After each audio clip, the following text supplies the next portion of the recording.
Comment l'État macroniste s'est acharné sur moi. J'ai fait l'objet d'une campagne de diabolisation depuis que j'ai découvert la fraude électorale de 2017.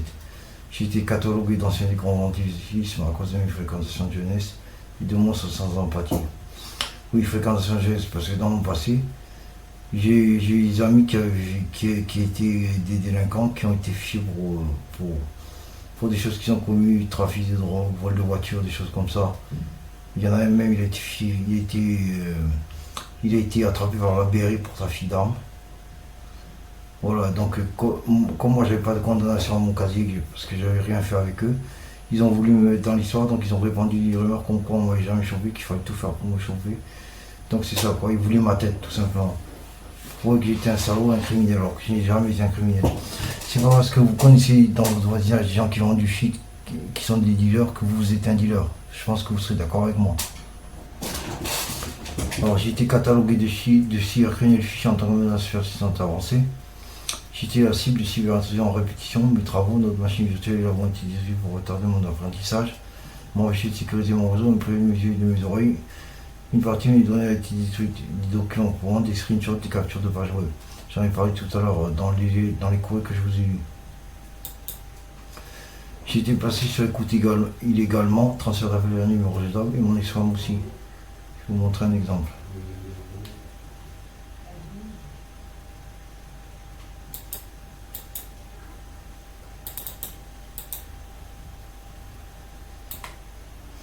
C'est des numéros de ce type, vous voyez. En fait, quand j'ai dit placer sur écoute, c'est-à-dire que le transfert d'appel était activé pour qu'un interlocuteur tiers écoute les conversations en les interceptant sur un dispositif spécifique. Un peu comme une attaque man in the middle par rapport à un navigateur internet et un utilisateur distant. Donc ceux qui sont de la tech et de la cybersécurité comprendront. Donc ce genre de numéro, vous voyez, en fait, si vous voulez, généralement c'est inutile de les chercher, de chercher à les identifier parce que ce sont des numéros jetables. Ce genre de numéros là en général, ce sont des numéros qui sont fournis par des opérateurs mobiles virtuels qui fournissent des numéros à usage limité dans le temps ou dans le bail est limité suivant la durée de vie du numéro.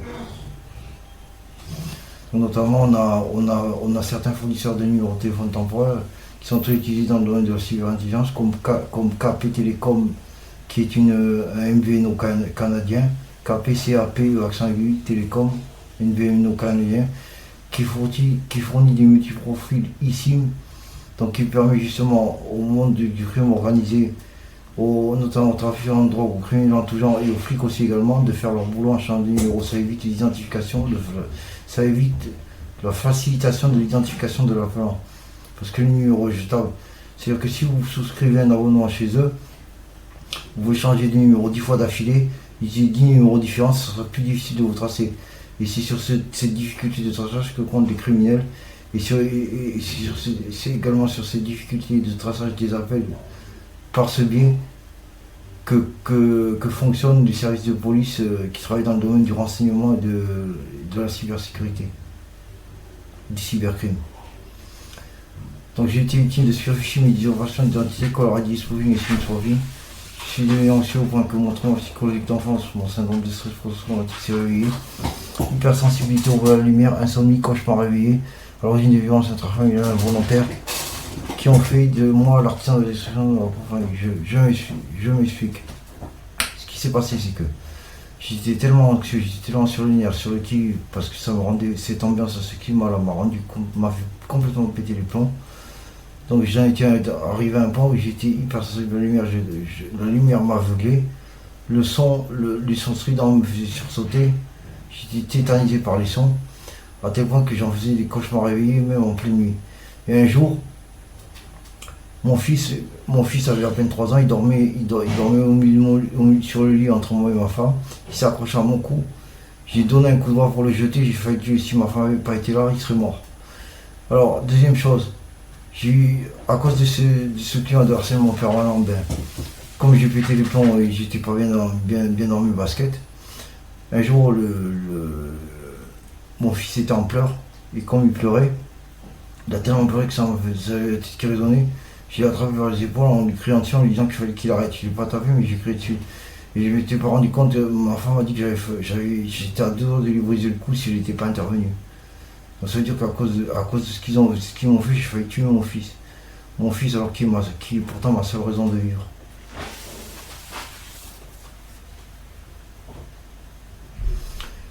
6. J'ai retrouvé un état mental stable après avoir arrêté le traitement psychotrope. Parce que quand j'étais perturbé, j'étais pas bien dans parce que j'étais mis excessivement sous anxiolytique puis sous somnifère. Et ensuite sous mélatonine et j'ai dû au final faire un sevrage pour trouver un équilibre mental stable. Donc j'ai retrouvé un état mental stable après avoir arrêté le traitement psychotrope donné par les médecins de Saint-Anne où j'étais suivi pour maladie, Parkinson et mon épilepsie. Oui, j'ai été suivi à Saint-Anne pour ma maladie de Parkinson et pour mon épilepsie et non jamais pour problème psychiatrique. En tout cas, moi, j'ai jamais été là-bas les consulter pour un problème psychiatrique. 7. J'ai été exclu du sortie familiale par mon ex-femme, qui m'a progressivement isolé. Je me suis retrouvé progressivement isolé. J'ai été exclu du sortie familiale par mon ex-femme à mesure que ma santé s'est dégradée. Parce que j'ai fait des séjours tuberculose, crise d'épilepsie tonique chronique généralisée, troubles parkinsoniens. J'ai décroché un contrat d'alternance à la SNCF, mais je n'ai pas été embauché en CDI. La raison officielle, absence d'examen de fin de formation égale titre non validé, donc non embauchable. La raison officieuse, aucun stagiaire n'a été embauché car il s'agissait d'une formation organisée à la demande du gouvernement dans le but d'évaluer notre niveau de dangerosité pour le système. Ils n'ont pas d'embauché. Oui, donc c'est en discutant de comment s'est déroulé mon contrat sur le forum Cyberguérilla et sur Discord aussi également, avec des membres de la communauté Intel,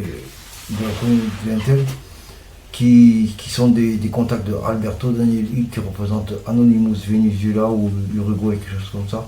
C'est un des deux. Si vous tapez Alberto Daniel Hill dans Twitter, vous trouvez son compte. C'est en discutant avec ces gens-là que j'ai appris que j'avais très sûrement fait l'objet d'une opération de gestion des risques dans le cadre de l'évaluation des menaces, pour savoir si j'étais une menace à neutraliser ou pas.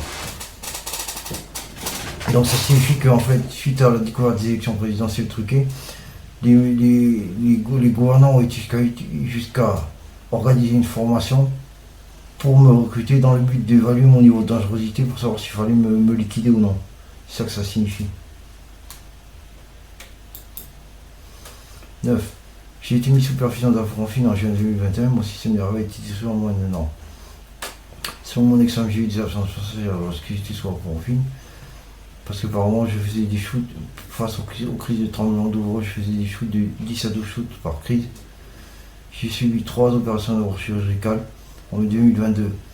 Pose d'un implant cérébral à boîte type G modèle 66-62, démarrage de la neurostimulation. En juin 2022, arrêt de la neurostimulation et retrait de l'extension gauche, campus électrode suite à infection staphylocoque doré. Arrêt de la stimulation du micro-gauche, c'est-à-dire la partie gauche du corps, et retour au domicile. En janvier 2023, remplacement des extensions et remise en marche de l'implant.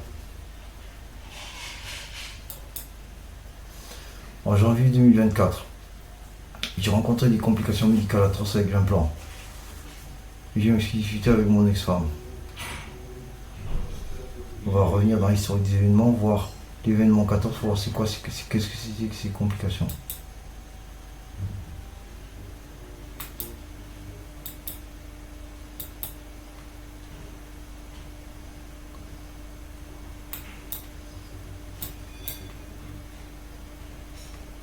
Événement 14, complications médicales. Alors voilà, j'avais tout noté, voilà les complications que j'ai eues. Céphalée douloureuse avec sensation de brûlure et de compression de la boîte crânienne. Douleur thoracique associée à tachycardie et baisse de la tension artérielle. Décharge électrique dans le nerf optique gauche, électrochoc. Trouble de la perception sensorielle, bourdon d'oreille, vision floue. Langue qui coule sans raison, trouble de l'érection, fatigue excessive, anxiété. C'est ça, ces troubles.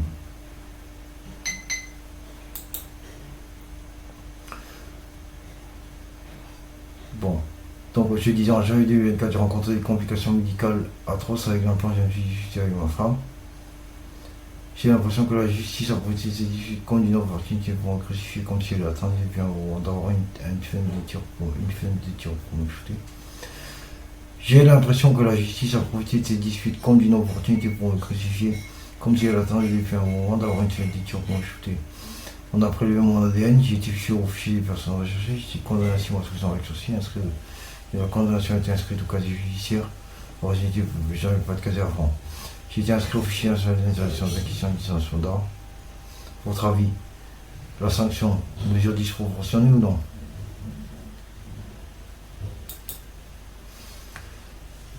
« 12. En avril 2024, j'ai reçu une réclamation d'un neurochirurgien à mon neurologue après avoir découvert que l'hôpital Saint-Denis servait de moi comme cobaye pour tester un implant neurologique expérimental dans le cadre d'un essai clinique illégal et que cet implant a fait l'objet d'un rappel pour moi en juillet 2023. Alors on va voir le screenshot à votre device recall.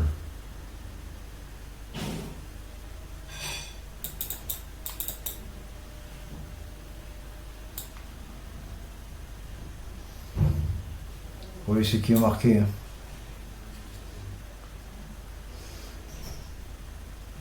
The FDA has identified this as a class 1 recall, un rappel de classe 1. C'est moi serious type of recall. Le plus sérieux type de rappel. Use of this device may cause serious injury or death. L'utilisation de ces appareils peut causer de sérieuses blessures ou la mort. Et vous voyez mon modèle à moi, mon implant cérébral, mon implant neural est dans la liste des appareils atteints connus pour avoir un bug mort qui peut causer des sérieuses blessures ou la mort, voire même la mort du patient.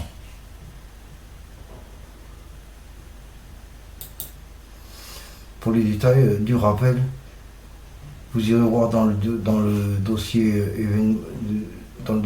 événement 16. Vous verrez. En mai 2024, j'ai rencontré des difficultés pour obtenir copie de mon dossier médical, copie des examens, clichés compte rendu de notre opération neurochirurgicale. En juillet 2024, je me suis mis à la recherche d'un avocat visant engagé des poursuites contre l'hôpital Sainte-Anne. J'ai même contacté de l'ANA d'Avis, mais je n'ai reçu aucune réponse.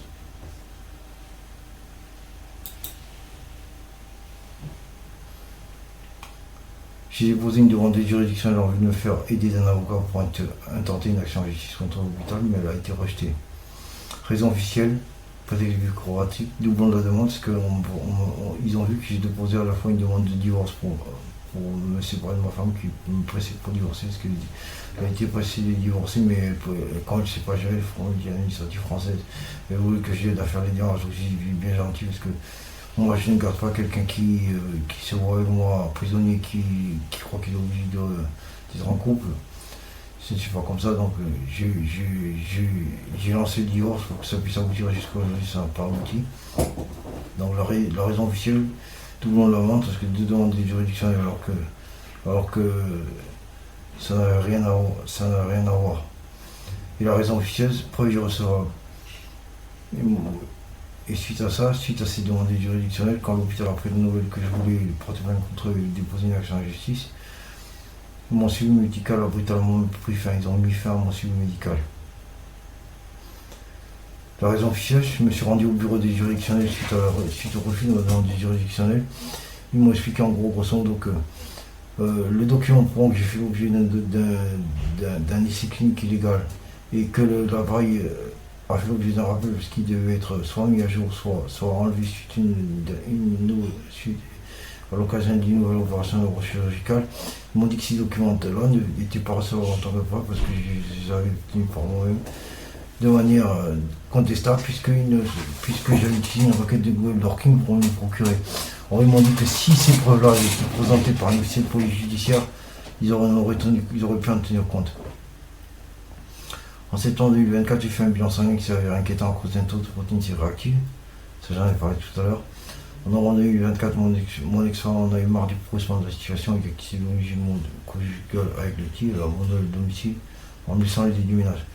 Oui, donc elle est partie parce qu'elle en a eu marre du climat, elle en a eu marre que je sois tout le temps malade, marre que je sois tout le temps harcelé, marre que j'ai toujours des problèmes à régler partout, de tous les côtés. Donc elle a tout plaqué et elle est partie avec le pied. Sans même me demander si mon avis quant à... alors bien sûr elle me laissait voir, mais bon, elle est partie, elle a pris d'office et elle s'est dit que moi j'avais pas mon mot à dire. En décembre 2024, j'ai saisi le régional co dans l'espoir de la justice, prendre les choses en main, mais les services de l'homme ont été passés sous silence malgré les précédents existants. Alors, hôpital La Salpêtrière, Henri Mondor, déjà condamné par la justice pour des abus similaires. Vous verrez dans le document neurochirurgien un abus. Il parle déjà des cas d'abus cliniques effectués par Henri Mondor et la salpêtrière.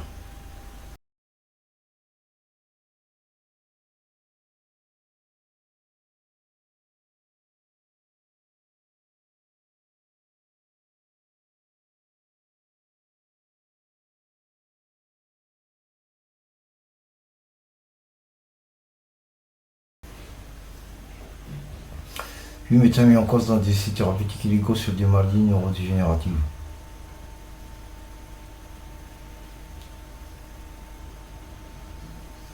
C'est l'article 6 clinique, plainte du Conseil national de l'ordre des médecins.